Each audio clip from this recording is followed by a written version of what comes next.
Hello, everybody. Dave Neal here, stand-up comic host of Bachelor Nation News. Ton of content to get through today. Ben Higgins says why fans are losing trust in the franchise. And it makes a lot of sense. We're going to discuss it, listen to what he said, and then also some behind the scenes of the Men Tell All, some things that we didn't actually get to see on our TV screen. So follow me on Instagram at DNeals for extra content. I've been posting all of my show updates and things like that. Plus, patreon.com/Dave Neal going live at 10 a.m. today, where I will be sharing some behind-the-scenes content. All right, let's jump right into it. Thank you so much to everyone who's been donating all the gifts for our amazing teachers. We already posted that. Today's teacher, I got the link below if you haven't checked it out already. Music Classroom. I appreciate everyone who's been donating. Just buy an item, $9, $3, $15, whatever it is you want, and it goes to underfunded classrooms. So it goes straight to our teacher here, straight to people that watch our channel, and add to cart, send it to them. You don't need to know their address, just shows up where they are. So thank you guys so much in advance. Now let's play what Ben Higgins had to say on his podcast about why the Bachelor are losing trust, or why the audience is losing trust in the Bachelor. Well, and that's what I think the show needs to be careful of. And so to get a little bit farther out, these teasers that are disappointing lose trust in your audience. Oh my God, what a point, Ben Higgins. You know, remember the days of the fence jump when there was a tease that lived up. Now, it's kind of like how my thumbnails, right? I can make a clickbaity thumbnail, but it has to deliver. Why fans are losing trust. I have to share this with you. If my thumbnail is, hey, guess what? Clayton and Susie broke up, and they didn't, you guys would lose faith in your boy. So we can't have that. Now, some people say my titles are already clickbaity, but I always stand by them. Something in that title is true and makes sense. When Jesse Palmer says, we have something that's going to change your world, and then he gives away a couple of free tickets to go hang out on a boat, it's like, well, we're starting to lose faith. People responded. And so during a season of the show, where the show is trying to gain back the trust of the viewer, trying to move forward, gaining the trust of the viewer, these big teases that don't live up to the hype are, I think, very, I want to use the word dangerous, but dangerous seems very heavy. But what I mean is these teasers that don't satisfy what we're all hoping for, especially when they say it's life-changing, I think make the viewers at some point go, I'm done with this thing. I don't want to watch this anymore. I don't want to be drawn into something that's going to disappoint me. Well, and that's what I think the show needs to be careful of. And so to get a little bit farther out, these teasers that are disappointing.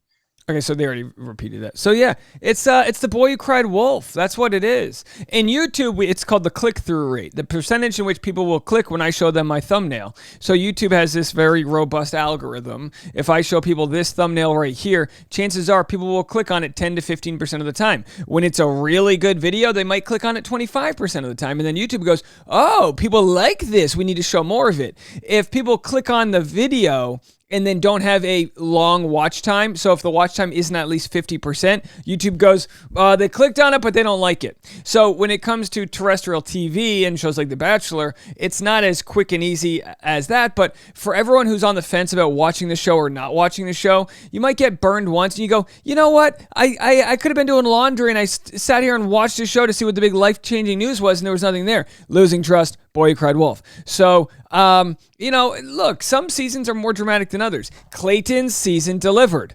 That was pretty dramatic. Are we right or wrong? We don't know. We don't really know this season if there's going to be a payoff. Obviously, every year the show says it's the most dramatic season yet. And the loyal people that are going to watch always watch. And then the other kind of casual people will decide if they're going to, believe what the show is telling them.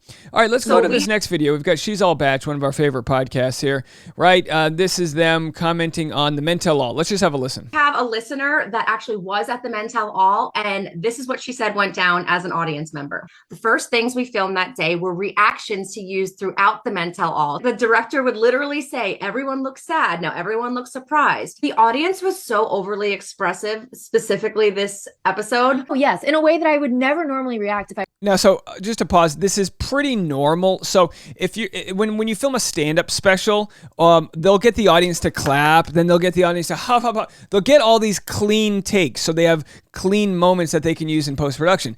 Is it honest and authentic? No, not at all. But that's just what they do. Because the show's only got so many cameras to film all of the guys on the men tell all, the dais or whatever you want to call that, the hot seat, Jesse Palmer, to get all that coverage, that they're not filming necessarily audience reactions as well, all those close-up shots. So they get them afterwards. So yeah, just don't believe everything you see. That's what it comes down to. I was actually there in the audience. These people are actors. Will Rachel get left without a fiance? And the audience is like,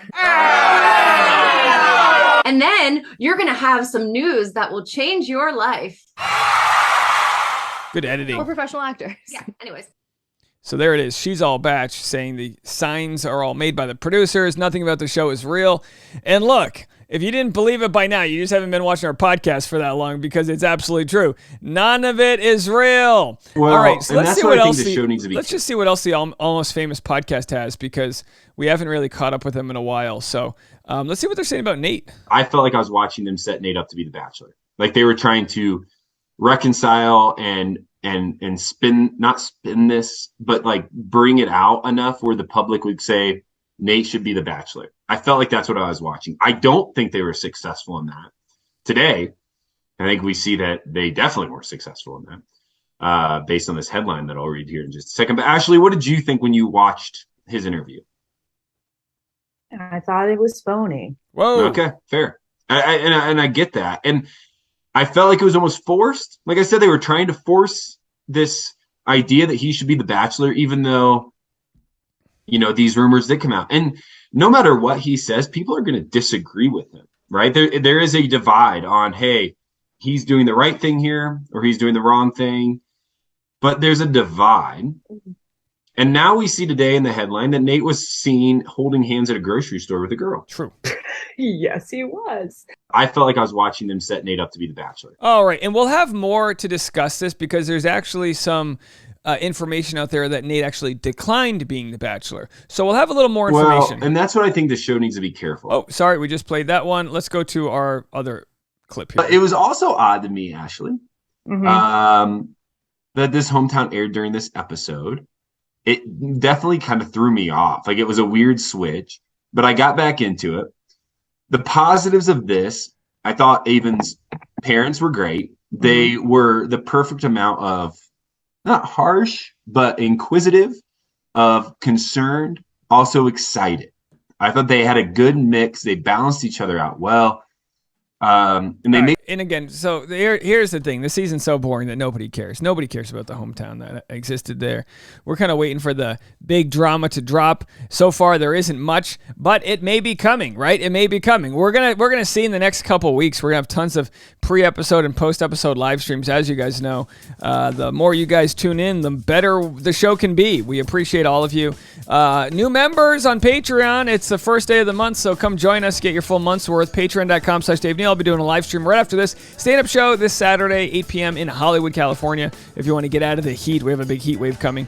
There'll be a link in the comment section. You can donate, or you can get tickets and also donate to our teachers. Bye.